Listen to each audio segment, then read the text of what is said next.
நாயன்மார் 63 மூவரில் எரிபத்த நாயனாரின் வாழ்க்கை வரலாறு சற்றே வேறுபடும். பக்திதான் இக்கதையின் சாராம்சம். எரிபத்த நாயனார் சிவபெருமான் மேல் எத்தகைய பக்தியை கொண்டிருந்தார் என்றும் அதன் தீவிரம் என்ன என்பதையும் தெரிந்து கொள்ளலாம். வாருங்கள், கதைக்குள் செல்லலாம்.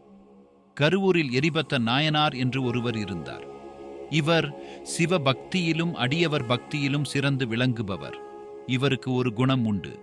சிவனடியாருக்கும் சிவதொண்டு புரிபவர்களுக்கும் யாரேனும் தீங்கிழைத்தால் அல்லது அவர்களுக்கு துரோகம் இழைத்தால் அவர்களை அழித்து விடுவார். அத்தனை சிவபக்தி கொண்டவர்.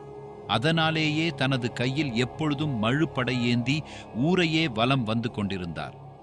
அதே கருவூரில் சிவகாமியாண்டார் என்ற ஒரு சிவனடியார் ஒருவரும் இருந்தார். இவர் நாள்தோறும் பூக்களை பறித்து அதை கூடைகளில் சேகரித்து அங்கிருக்கும் ஆநிலை பெருமானுக்கு காணிக்கையாக்கி கொண்டிருப்பதை வழக்கமாக கொண்டிருப்பவர். அவ்வாறு ஒரு சமயம் அவர் பூக்கூடை சுமந்து வரும் சமயம் அந்நாட்டு அரசர் புகழ் சோழரின் பட்டத்து யானையானது சிவகாமியாண்டார் சுமந்து வந்த பூக்கூடையை தட்டிவிட்டது. பூவானது வீதிகளில் விழுந்து பல பேரின் கால்களில் மிதிப்பட்டது. இச்செய்தியானது எரிபத்தர் காதுகளை எட்டியது. கோபம் கொண்ட எரிபத்தர் சிவனடியவர்களுக்கு துன்பம் கொடுப்பது யானையாக இருந்தாலும் அதை தண்டித்தே ஆக வேண்டும் என நினைத்து தன் கையில் இருந்த மழுவால் யானையின் தும்பிக்கையை வெட்டினார். யானையும் மாண்டுவிட்டது. எரிபத்தரின் இச்செயல் வீரர்களுக்கு கோபத்தை ஏற்படுத்தியது. அவர்கள் எரிபத்தரை தாக்க முற்பட்டனர். எரிபத்தர் அவர்கள் அனைவரையும் தன் கையில் இருந்த மழுவால் வெட்டி சாய்த்தார். இச்செய்தி அரசர் புகழ்ச்சோழரின் காதுக்குச் சென்றது. வெகுண்ட அவர், யார் என் யானையையும் வீரர்களையும் கொன்றது என்று கோபத்துடன் வந்தவரிடம் நடந்ததனைத்தையும் எடுத்து கூறினார் எரிபத்தர்.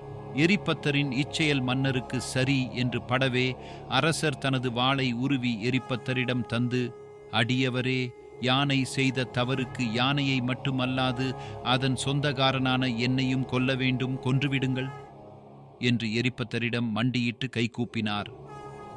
மன்னரின் இச்செயல் மன்னவரின் சிவபக்தியை உணர்த்தியது. எரிபத்தர் புகழ்ச்சோழரிடம், அரசரே, நீர் தூய சிவத்தொண்டர் என்பதை நிரூபித்து விட்டீர். உங்களின் இச்செயலுக்கு நான் தான் உயிர் நீக்க வேண்டும் என்று கையில் இருந்த வாளால் தனது கழுத்தை அறுத்து கொள்ள சென்ற சமயம் அரசர் அவரை தடுத்து, அடியவரே, உங்களின் இச்செயல் என்னை தீரா பழிக்கு ஆளாக்கிவிடும் என்று கூறிய சமயத்தில் சிவபெருமான் அவர்கள் இருவரின் முன் தோன்றி அவர்களின் பக்தியை கண்டு மனமகிழ்ந்து, அடியவர்களே, உங்கள் இருவர் பக்தியை உலகம் அறிந்து கொள்ள வேண்டும் என்றே இந்த விளையாட்டை நான் அரங்கேற்றினேன் என்று கூறியதாக புராணங்கள் கூறுகிறது.